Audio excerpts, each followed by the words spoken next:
when you goddamn own a G35 and it goes through a quart of oil every 1,000 miles, so you have to keep buying oil just to fill it up, but you don't feel like rebuilding the engine.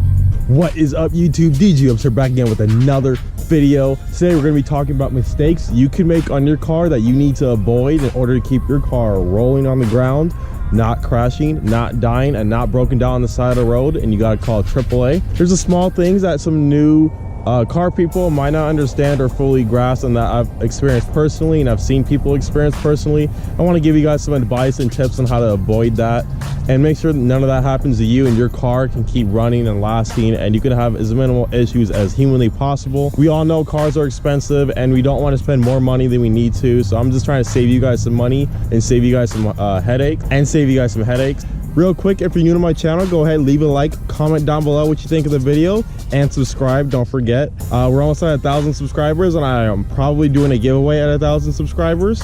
And if you want to be in that giveaway, you do have to be subscribed, so go ahead, click subscribe down below. You can see this is a very popular lot to do donuts in and drifting, and definitely myself included. It's literally just empty. So one common mistake that a lot of new car people do is that, or even people that just aren't car people and they're trying to service their own car, they will rotate their tires wrong. Now, tires have to rotate a certain direction, and you will see the direction right here. It says tread wear, and it'll have an arrow. And the tire has to roll this way, at least predominantly. Obviously, it can't roll that way in reverse, but you're not going to be going miles and miles in reverse. The tread is meant to be rolled a certain way, and if it rolls the wrong way, it will ruin the tire, and you will get a lot of tire noise and shakiness and everything, and it's gonna ruin your tire after a while. So whenever you rotate your tires, you do need to make sure that if you rotate the rear to the back on the same side. Never go from front left to right rear. A lot of people do that, but do not do that. That is incorrect. Your tires have to roll a certain way.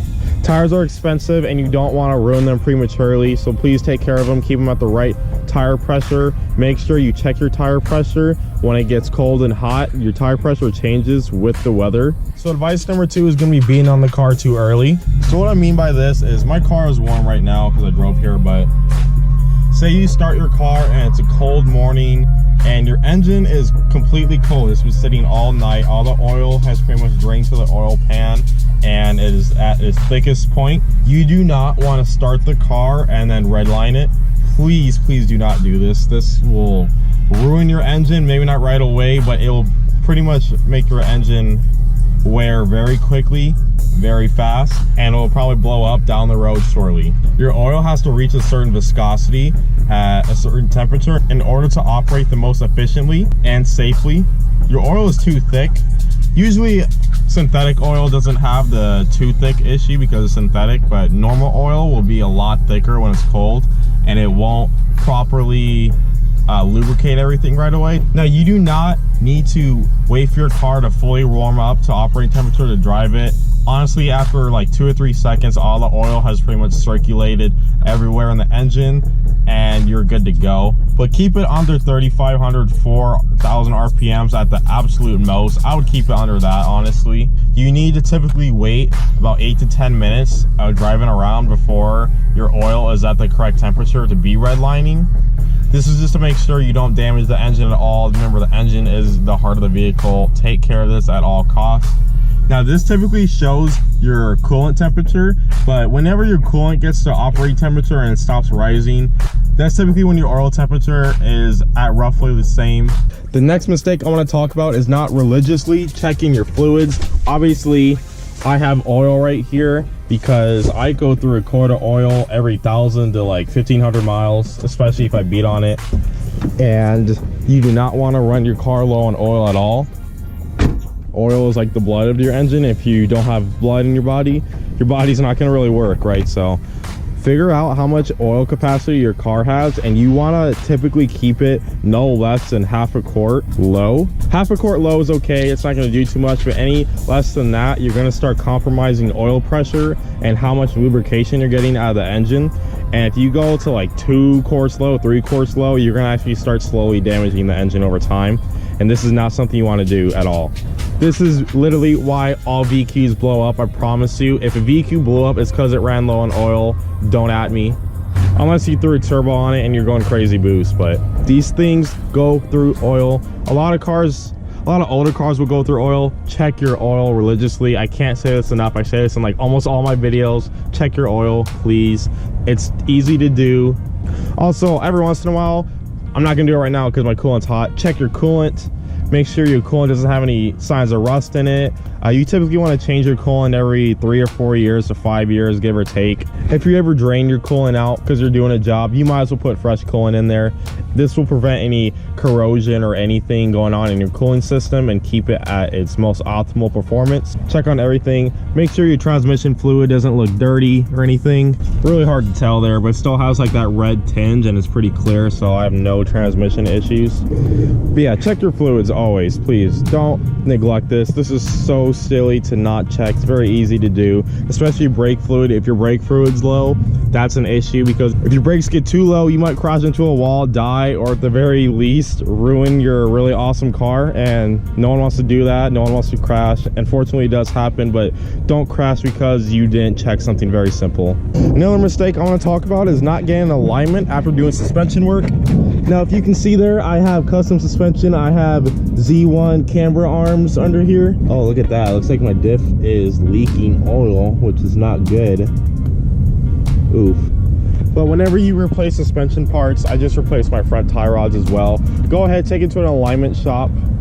Most places they'll do it for like 60-80 bucks. It's not expensive. This is key to saving your tires for sure. If you have too much toe in or toe out or camber, especially if you lower your car, you're going to run into tire wear issues, and this is not going to be fun because you're going to keep going through tires.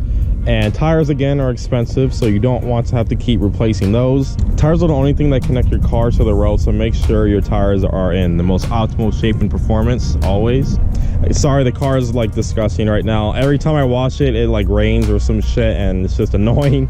The last mistake I want to talk about is ignoring red flags. Guys, if you have a red flag happen, you get a bad sound, your car feels weird, something odd is going on, don't ignore it. Investigate into it right away. Figure out where the sound is coming from. See what's triggering it. Where is it coming from? Is it your engine? Is it just a loose, you know, a loose little metal bolt thingy?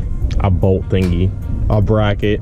Did something back out? Did a bolt back out? If you have some bolts, if they back out, your suspension will fall apart and you'll crash.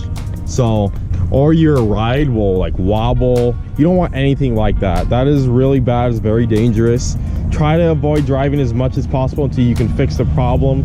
And if by all means, if you have any financial means, fix the car immediately, because while your car is rolling right now, you don't want to be going to work or to an interview and then your car decides to break down on you, and then it's just going to make life very difficult. Obviously, it is your transportation after all. When you have a check engine light on, you can just go to AutoZone if you don't have your own reader. They're pretty cheap to get now.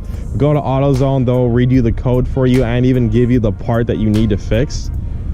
And it's so easy to figure things out nowadays with cars. A lot of people have G35s if that's the car you have, or if you have a Mercedes AMG or anything. People have had the cars, they've had experiences with it, they've driven them a lot, they know all the common issues, and they share all their information on forums, YouTube videos, etc, etc. Do your research. You can usually narrow down the problem to a few common things, or you can figure out the problem pretty much immediately by just saying, hey, I think my cam sensor is bad, and then boom, well, you figured it out. That being said, thank you guys so much for watching. I hope you enjoyed the video. I hope you found it helpful and informative. Again, if you're new to my channel and you liked it, go ahead, subscribe and comment down below and leave a like. I'd really appreciate it, especially if you wanted to get entered into the giveaway once I hit 1K. We're getting pretty close. But I think that's going to do it for this video, guys. Thanks again for watching. I will see you guys next time.